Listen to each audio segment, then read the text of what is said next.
Would you like to try some of Grandma's Shanghai Red Velvet Cake? Oh, yes, please. Hi, this is Mother Zen Chef, and I'm very excited to present the Shanghai Red Velvet Cake. Now, if it's Shanghai, gotta have some really authentic Chinese kind of ingredients. And I have some red dates, which I have boiled for very few minutes with tiny little bit of water.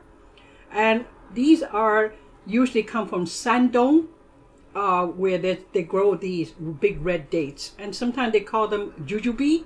And if you don't have the Chinese dates, you probably could use Western dates, which is just delicious as well. And I'm going to use some orange from the clementine as my orange zest. I'm going to all blend it together. Since I am always going for the low fat, so I'm using my applesauce and yogurt. Just also is wonderful, wonderful in any cake. It makes the cake very tender. And then for the frosting, I already made some vegan butter. And because I always hate to eat so much butter in the frosting and so much sugar, I also using only 3/4 cup of powdered sugar. And then this is a blend of monk fruit and allulose and chocolate chip. Just give it a little bit more creamy quality when I melt it together. And I'm going to put a surprise flavor. I will put some ginger powder in them. So I also think that it's just going to be interesting. You wouldn't just have I would call it a sugar bomb of a cake, rather than you're going to have beautiful texture and different flavors from different ingredients, and the frosting going to have that ginger overtone. I can't wait myself, because I'm always inventing new things. I could just tell by feeling the sweetness of this date in my fingertips. And I can really feel it somehow. If you're a cook for a while, your fingers could begin to feel the flavor of things, just like your nose could tell if it smells good. Right, let's get started. Here's my eggs, and here's my oil, and here's my applesauce, and then also those oranges, my clementines. I'm sorry, clementines.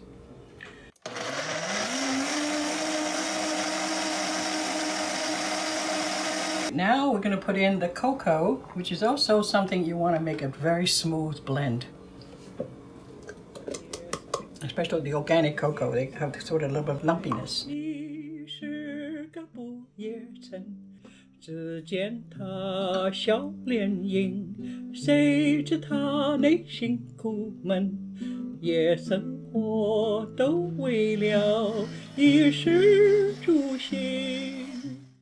I add the dates, now it's blended.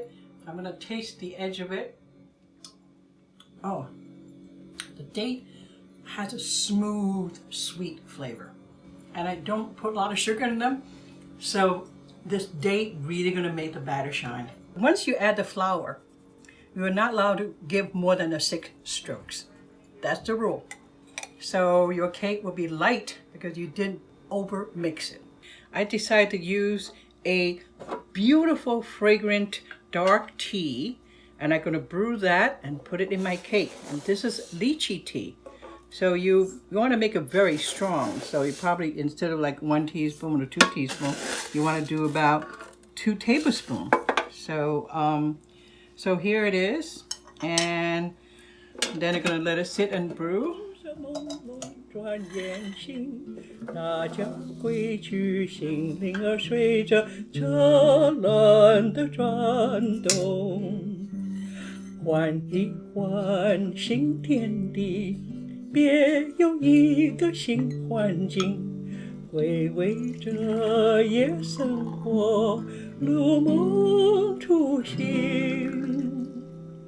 I'm putting some baking soda, and then I'm putting the hot water in there, and this is like the finale. And then now I'm just going to do a very quick couple of strokes until I don't see my white flour anymore. The minute you put into the baking soda, they start acting right away. So you have to immediately get into the baking pan, and you don't want them to sit out for even 1 second.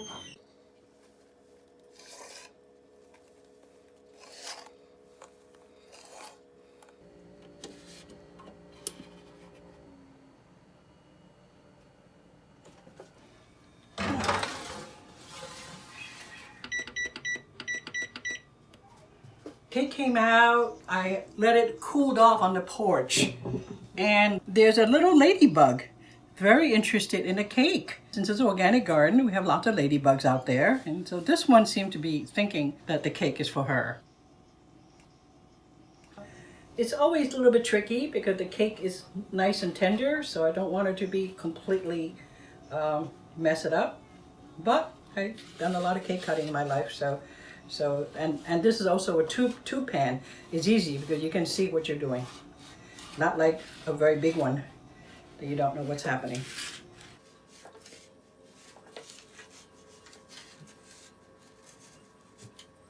All right, now ready to lift it up. It's still very warm. Like just I was telling my son, in the middle of the cake, it's very warm. Now I'm ready to do the frosting. So the whole recipe is basically 3/4 cup of real white sugar. All the rest are just substitute sugar. So now I'm going to have to mix it gently. So if you want the recipe how to make vegan butter, I can send it to you. It's very simple. It has an almond meal here, coconut milk, coconut oil here, olive oil here. And coconut oil, the minute you put it in the refrigerator, it gets cold and right away it becomes solid. So, and if this becomes a little bit too chunky, then I have a little bit of almond milk to add to it. I'm ready to taste my vegan butter frosting with ginger overtones, okay? It's so chocolatey and just a little bit of ginger, but it's pronounced. You can taste it. And so I'm excited because this is something new. I've never done a ginger frosting before, so this is completely new. But since I'm making a Shanghai cake, gotta make it gingery. 忽天忽地查到了青春，笑声朦胧转眼醒，大家归去，心灵儿随着车轮的转。Well, I've used an immersion blender to get my frosting smooth. And then I put the frosting back in the freezer for roughly 15 minutes. And now it's like wonderful frosting. It's not hard yet, but it's spreadable. So that means when I put this whole cake in the refrigerator after frost, it will have almost like a chocolate cover, like a candy. I'm going to put the finishing touch on the cake. It's just raw walnuts. I have got them all crumbly. So I can just push them down so they will stay on the frosting. Because we just want to have that little crunch in the cake. So when you take a bite of it, it will taste different than just sugar and sweet. And this frosting is actually very low sugar, but I think it will be still very sweet. So what do you know about Shanghai Red Velvet Cake? Wow, just looking at it, you can just see how moist it is. It's got the amazing flavor of, you can kind of taste the flavor of the dates. You can taste the flavor of the chocolate is obviously super fudgy. And then you have the flavor of the frosting, which has the ginger in it. And so it's just super decadent. And yet no butter, low fat, low sugar. And so it's guilt-free deliciousness.